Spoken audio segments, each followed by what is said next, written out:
ሰበር ዜና የካቲት 3 2018 ጤናና ፍቅር ይስጥልኝ ውድ አድማጭ ተመልካቾች እንደምን አረፈዳችሁ። የሰዓቱን አበይትና ሰበር ዜናዎች ይዤ ቀርብ ያለው። በቅድሚያም አርዕስተ ዜናዎቹን በማስቀደም ጀምራለሁ። የጎንደር ግንባር በፋኖ ተአምር እየተሰራበት ነው። ደቡብ ጎንደር ሙሉ በሙሉ በሚባል ደረጃ በፋኖ እጅ እየገባ ነው። መካነ ኢየሱስ፣ ንፋስ መውጫና ወግዳም ዛሬ ነፃ የወጡ አዳዲስ ቀጠናዎች ናቸው። ከነፍስ ወከፍ መሳሪያ አንስቶም በርካታ ከባባድ መሳሪያዎችም በፋኖ ተማርከዋል። እስር ቤቶች ተሰብረው የፖለቲካ እስረኞች በፋኖ ነፃ ወጥተዋል። በጎንደር የአገዛዙ ወታደር የሬሳ ክምር ሆኗል። በጥቅሉ ከጎንደር ተነግሮ የሚያልቁ ሰበር የጦር ግንባር መረጃዎች ደርሰውናል። እንዲሁም በርካታ የአገዛዙ ወታደሮች መደምሰሳቸው ሲነገር በርካታ ከ8 በላይ የሚሆኑ ከተሞችም በፋኖ ኃይሎች እጅ ገብተዋል። በዝርዝር እንቃኘዋለን። በሌላ በኩል በወሎም ውጊያ ሲቀጥል የፋኖ ኃይሎች የአገዛዙን ጀነራል በጫነ አንቶኖቭ አውሮፕላን ላይ ጥቃት በመሰንዘር እንዲሁም በርካቶችን ሙትና ቁስለኛ በማድረግ ድል ተቀዳጅተዋል። በዝርዝር የምታደምጡት መረጃ ይዘናል። በሸዋም ትንቅንቁ ሲቀጥል አገዛዙ በበርካታ ቀጠና ኔትወርክ አጥፍቶ እየተለበለበ ነው። ፋኖን ለመመከት በሚል ከአዲስ አበባ አቅራቢያ ምሽጎች መቆፈር መጀመራቸውም ተሰምቷል። ዝርዝር አለን። የጎጃም ፋኖም ከቀጠና ቀጠና እየተሸጋገረ እያጠቃ ነው፣ ይዳሰሳል። በሌላ በኩል ኢትዮጵያውያን የባህረ ሲሳይ መሆናቸው ሲነገር እጅግ አሳዛኝ መረጃ ተሰምቷል። እናስደምጣችኋለን። ሰላም ጤና ይስጥልኝ ውድ አድማጭ ተመልካቾች እንደምን ቆያችሁ? ከላይ በአርዕስተ ዜና ያደመጣችሁትን መረጃዎች ወደ እናንተ ላደርስ እዚህ ተገኝቻለሁ። የህዝባዊ ትግሉን የምትደግፉ እንዲሁም ሀገር ወዳድ ሆናችሁ አድማጭ ተመልካቾች ቪዲዮን ላይክ፣ ቻናሉን ሰብስክራይብ አድርጋችሁ የደወል ምልክቱን ታበሩ ዘንድ እንጠይቃለን። እንዲሁም በኮሜንት ድል ለህዝብ ልጆች ድል ለጀግኖቹም እያላችሁ ለህዝቡ ሲሉ ጫካ የገቡትን ታጋዮች ታበረታቱ ዘንድ እየጠየቅናችሁ በቀጥታ ወደ መረጃዎች ያለፍኩኝ። ቀዳሚ ወዳደረኩት ዘገባ አልፋለሁ።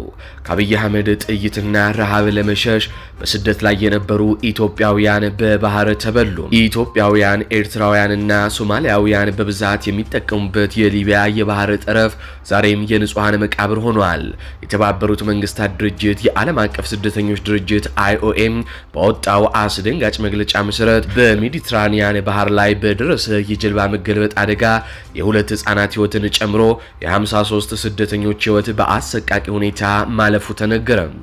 በአገራችን በሰፈነው ጦርነት በታክስ ጭቆናና በነጻነት እጦት ምክንያት ተስፋ የቆረጡ ወጣቶችን በአገዛዙ ጥይት ከመሞት የባህር ሞቱን መምረጣቸው እጅግ የሚዘገነን የታሪክ ጥቁር ጠባሳም ሆኗል። ጀልባው አልዛውያ ከተባለች የሊቢያ ከተማ 55 ስደተኞችን አሳፍራ ከተነሳች ከ6 ሰዓታት በኋላ ነው ይህ አሰቃቂ አደጋም የደረሰው።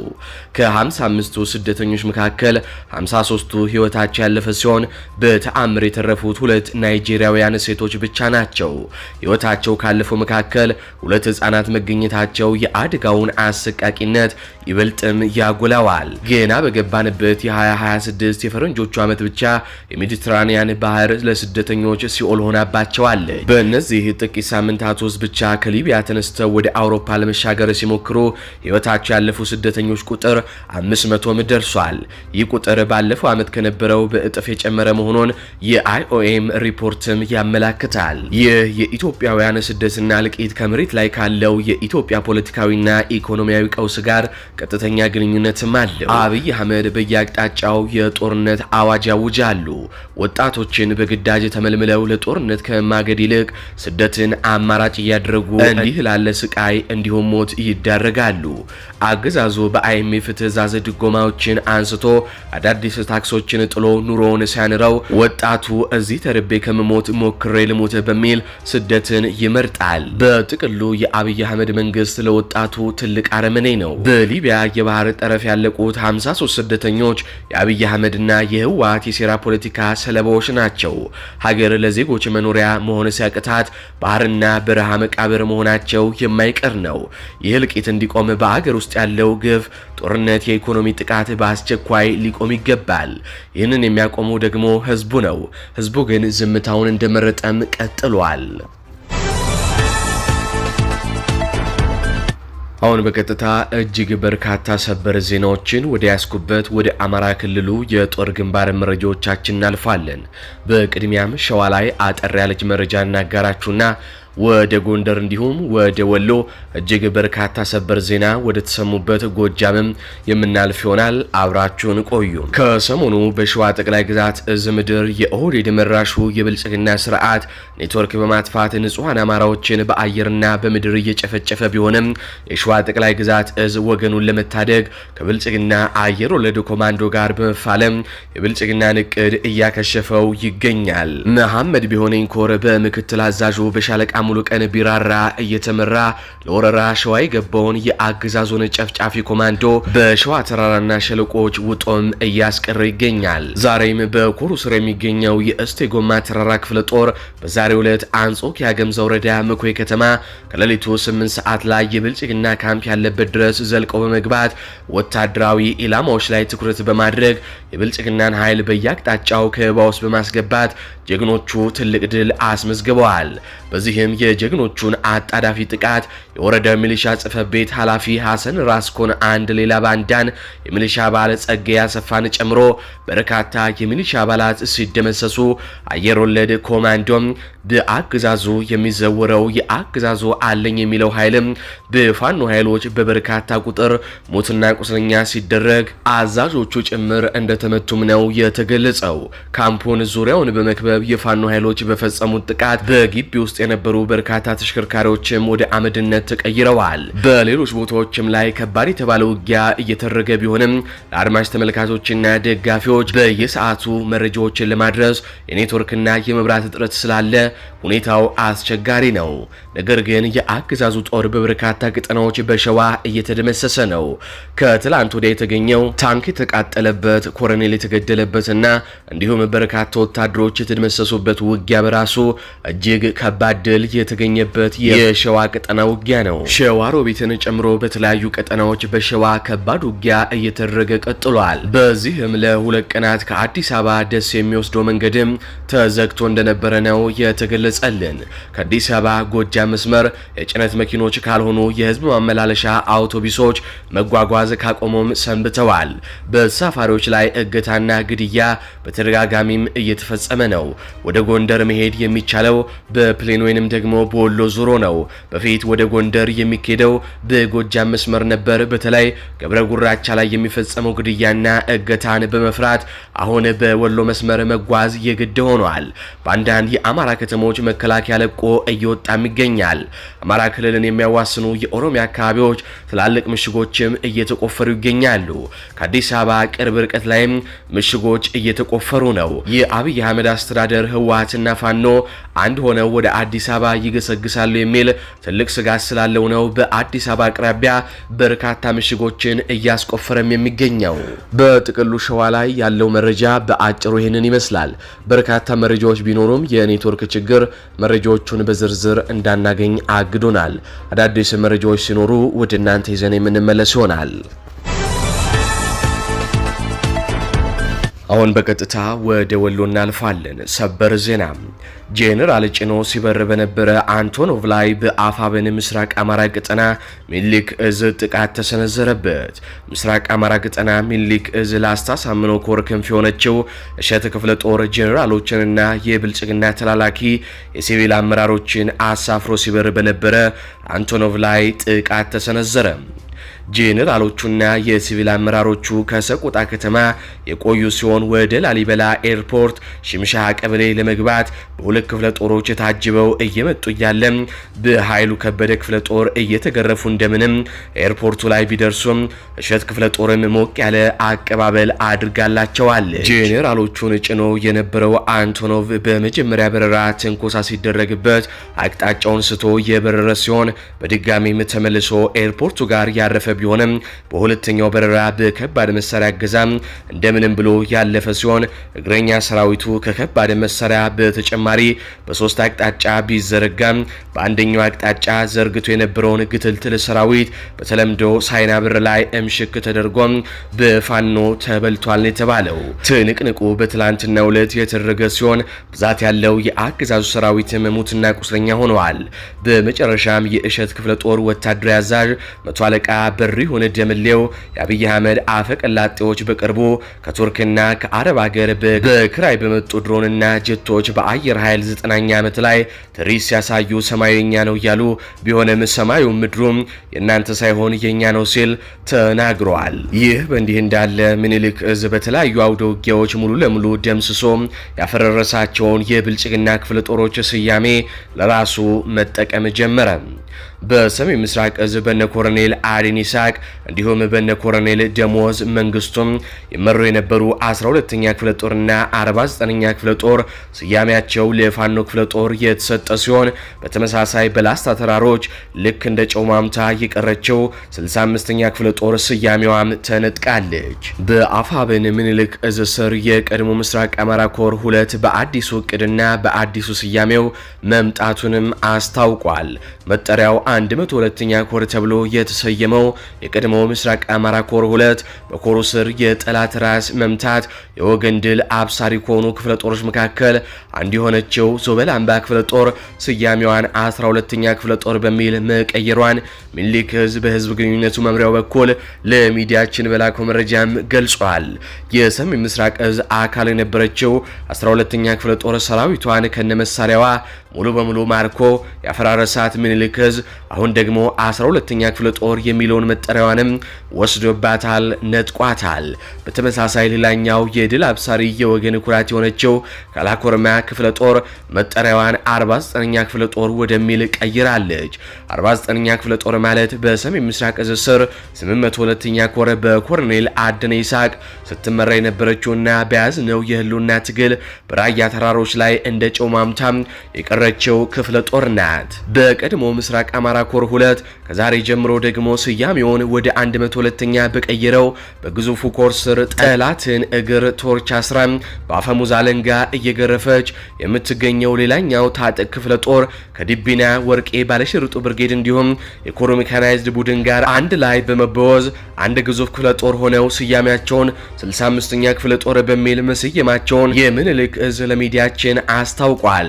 65ኛ ክፍለ ጦር በሰሜን ምስራቅ እዝ ስር 803ኛ ኮር ስር በነሻለቃ ጫላም ስትመራ የነበረችና በዘመቻ አባናደው ሙሉ በሙሉ ተደምስሰው ከፈረሱም የሰሜን ምስራቅ እዝ ክፍለ ጦሮች መካከል ግንባር ቀደሟ ስትሆን የክፍለ ጦሯን ሰራዊት ዶጋመድ በማድረግ መሳሪያውን ማርኮ የታጠቀው ምኒልክ እዝ አሁን ደግሞ ስሟንም ወርሶታል። በአማራ ፋኖ ብሔራዊ ንቅናቄ ምኒልክ እዝ በተለያዩ ጊዜያቶች ባደረጋቸው አውደ ውጊያዎች የብልጽግና አገዛዝ የስልጣን ማስጠበቂያና ትልልቅ ዋና ደጀን ኃይሌ በሚል ከሚተማመንባቸው በአቶ አሰፋ ቸኮል ከሚመራው ሰሜን ምስራቅ እዝ ስር የሚገኙ በርካታ ክፍለ ጦሮች ብትንትናቸውን አውጥቶ ሰራዊታቸውን በመደምሰስና በማረክ የጦር መሳሪያቸውንም ከነ ክፍለ ጦሩ ስያሜያቸው ማርኮም ወስዶባቸዋል። ምኒልክ እዝ በዚህ ግስጋሴው ከቀጠለ የሰሜን ምስራቅ እዝ አዛዥ የሆነውን ጀነራል አሰፋ ቸኮልን ከነጀሌዎቹ በአጭር ቀናት ውስጥ ማርኮ በምኒልክ እዝ የምርኮኞች ተሃድሶ ማዕከል አዳራሽ ቁልፍ ያዥ አድርገዋል በሚልም ብዙዎች አስተያየታቸውን እየሰጡ ነው። አሁን በቀጥታ ከጎንደር ወደ ተሰሙ ሰበር ዜናዎች አልፋለሁ። እስቴ መካነ ኢየሱስ ሙሉ በሙሉ በፋኖ ቁጥጥር ስር መግባቷ ተሰማ። በርካታ የብልጽግና ወታደሮችን ሙትና ቁስለኛ ያደረገው በበላይ እዝ ስር የሜጀር ጀነራል ውባንት አባተ ኮር የፋኖ ሰራዊት የሚሊሻና የአድማ ብተና እንዲሁም የመከላከያ ሰራዊት አባል የሆኑ በርካታ ጥምር ወታደሮችንም ማርኮ በመሀል ከተማዋ እየነዳቸው መሆኑን የሚዲያችን የግንባር ዘጋቢዎች ለማረጋገጥ ችለዋል።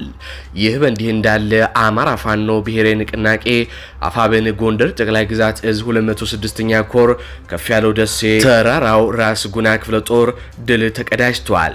በትላንትናው ዕለት የተራራው ራስ ጉና ክፍለ ጦር አካል የሆነችው ወልቃይት ብርጌድ አባሎች ከእስቴ ወረዳ መካነ ኢየሱስ ከተማ ተነስቶ ወደ ልዋይ እንቅስቃሴ ላይ የነበረ የአገዛዙ ኃይል ላይ እርምጃ የወሰዱበት ሲሆን በዚህም አንድ ድሽቃ 1 ብሬን፣ 10 ክላሽንኮቭ፣ 4 አብራራው፣ 1 የዲሽቃ ፈሙዝ፣ በርካታ ያልተቆጠሩ ተተኳሽ ማርኮም የፋኖ ጦር ታጥቋል። በአፋብኃኝ ጎንደር ጠቅላይ ግዛት እዝ በዛሬው ዕለት በደቡባዊ ጎንደር ዞን 2 ዲሽቃዎችንም ከብልጽግና ማርኳል። በተመሳሳይ በላይ ዘለቀ እዝም 2 ዲሽቃዎችን በዚሁ ቀጠና ከብልጽግና መማረኩንም አስታውቋል። ጠቅለል ሲል 4 ዲሽቃ በሰሜን አማራ ቀጠና ደቡባዊ አካባቢ ተማርኳል።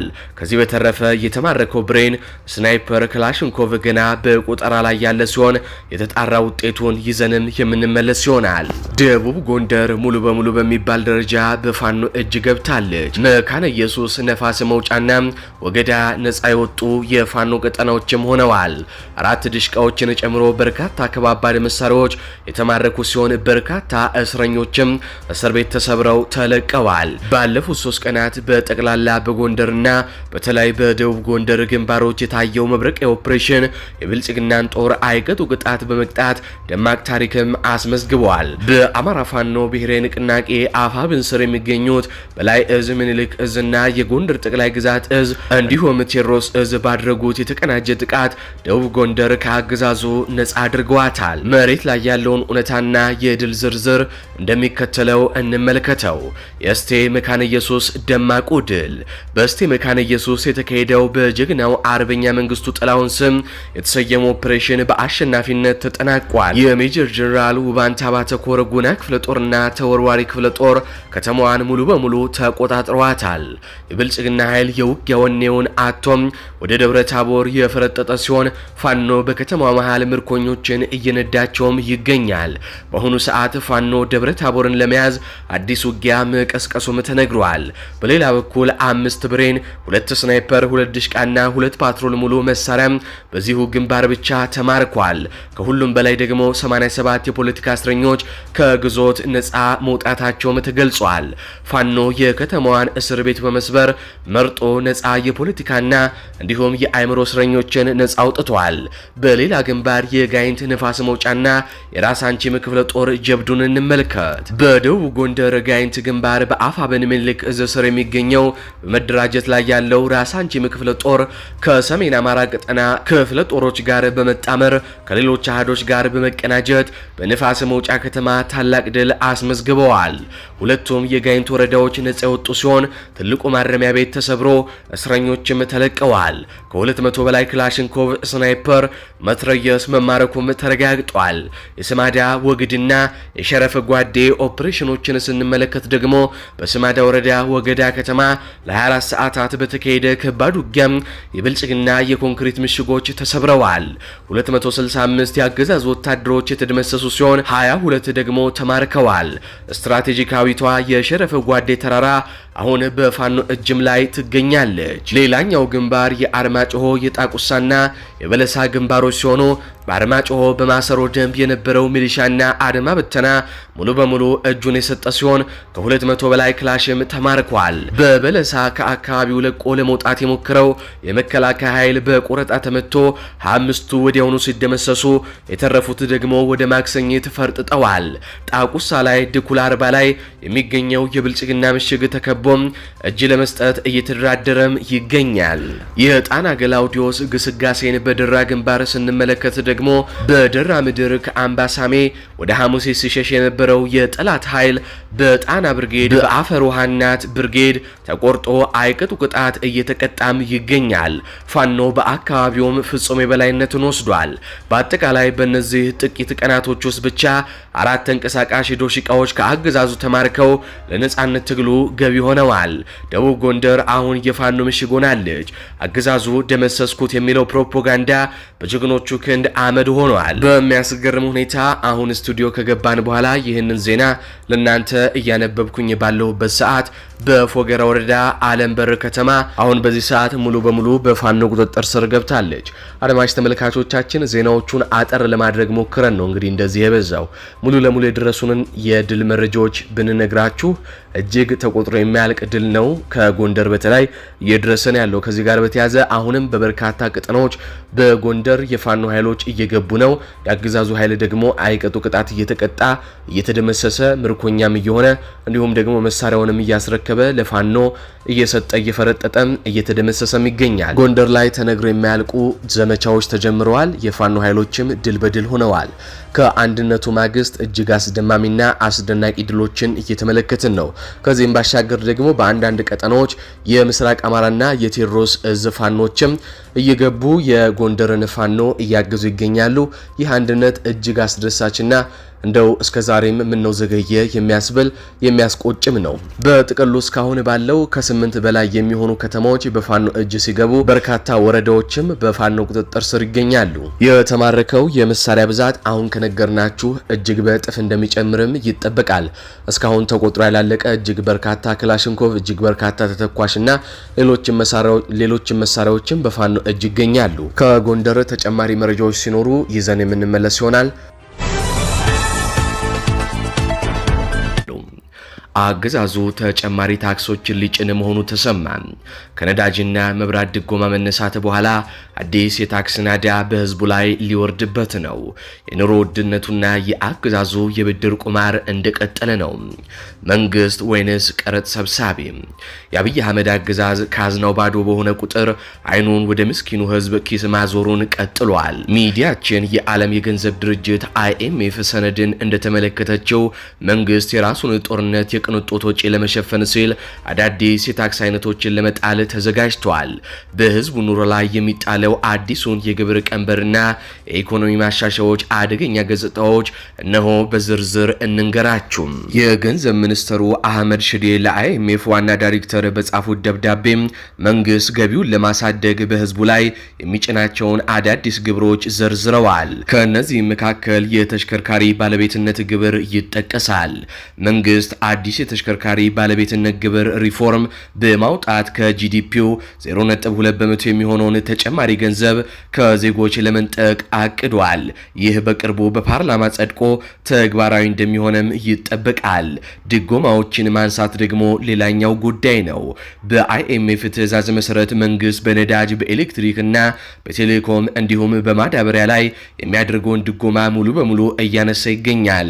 ይህም የመንግስት ገቢን ቢያሳብጥም ዜጎች ላይ ግን የዋጋ ንረቱን ሰማይ እንዲነካም አድርጎታል። በዚህም የተነሳ ለበርካታው የኢትዮጵያ ህዝብ በቀን 2 ጊዜ መብላት ቅንጦት ሆኖበታል። ይህ የኢኮኖሚ ማሻሻያ የተባለው መርሃ ግብር ጥቂት ባለስልጣናትን ሲያበለጽግ አብዛኛውን ህዝብ ግን ወደ ከፋ ድህነትም እየከተተው ነው። በኑሮ ውድነቱ ምክንያት ከድህነት ወለል በታች የወደቁ ዜጎች ቁጥር በከተማና በገጠር በእጥፍም ጨምሯል። በሴፍቲኔት የሚረዱ ዜጎች ቁጥር መጨመር የአገዛዙን የኢኮኖሚ ውድቀት ቁልጭ አድርጎ ያሳያል። ከፍተኛ የግብር ምጣኔዎች፣ አዳዲስ የታክስ አይነቶች ነጋዴውን ከስራ እያስወጡትም ይገኛሉ። ይህ ደግሞ በምርቶች ላይ ተጨማሪ የዋጋ ጭማሪ በማምጣት ሸማቹን ይበልጥ እየጎዳው ነው። አገዛዙ ይህንን ሁሉ ግብር የሚሰበስበው ለህዝብ አገልግሎት አስቦ ሳይሆን ለሁለት ዋና ዋና ጉዳዮቹም እንዲሆነው ነው። አንደኛው ለጦርነት ወጪው ነው። በቅርቡ አፈትልኮ የወጣው የብሔራዊ ደህንነት ምክር ቤት እንደሚያሳየው የኢትዮጵያ መንግስት በኤርትራና በህወሓት ላይ አዲስ ጦርነት ሊከፍት በዝግጅት ላይ ነው። ከዚህ በተጨማሪም የአብይ አህመዱ ብልጽግና ላለፉት 3 ዓመታት በአማራ ክልል ከባድ ጦርነት ገጥሞት የኢኮኖሚውን ሁኔታ እንደ ጉድ እያደቀቀው ነው። ይህ ኢኮኖሚውን እየበላው ነው። አብይ አህመድም ከኢትዮጵያውያን የሚዘረፍ እንዲሁም በብድር የሚመጣን ገንዘብ በቀጥታ ለጦርነት እያዋለው ነው። ከዚህ በተጨማሪም የቤተ መንግስት ግንባታና ረብ የሌለሽ የሆኑ የሆቴሎችና የሪዞርቶች ግንባታ ተጠቃሽ ናቸው። ሌላኛው ለIMF ቅድመ ሁኔታ ነው። አገዛዙ ተጨማሪ ብድር ለማግኘት ሲል የIMF አሰቃቂ የኢኮኖሚ ትዕዛዞችን ያለምንም ቅድመ ሁኔታ እየተቀበለ ነው። ይህ ደግሞ ሀገሪቷን ለውጭ ኃይሎች አሳልፎ የመስጠት ያክል ነው ተብሏል። ጠቅላይ ሚኒስትሩ ፀሐይ በወጣች ቁጥር አዳዲስ ግብሮችን፣ አዳዲስ ታክስና አዳዲስ ቅጣቶችን በህዝቡ ላይ ይጥሉበታል። ህዝቡም አሜን ብሎ ይቀበላቸዋል። የአብይ አህመድ መንግስት የህዝቡን መኖር አለመኖር ሳይሆን የራሱን ስልጣንና ካዝና ብቻ እያደለበ ይገኛል። ህዝቡ ግን ዛሬም ዝም እንዳለ ነው። አድማጭ ተመልካቾች ለሰዓቱ ያስኩላችሁ ዘገባዎች እነዚህን ይመስላሉ። በዜናዎቻችን ላይ ያላችሁን ሐሳብ አስተያየት በኮሜንት መስጫ ስር አስፍሩልን። በቀጣይ በሌሎች ዘገባዎች እስካገኛችሁ ድረስ ቸር ያሰማን።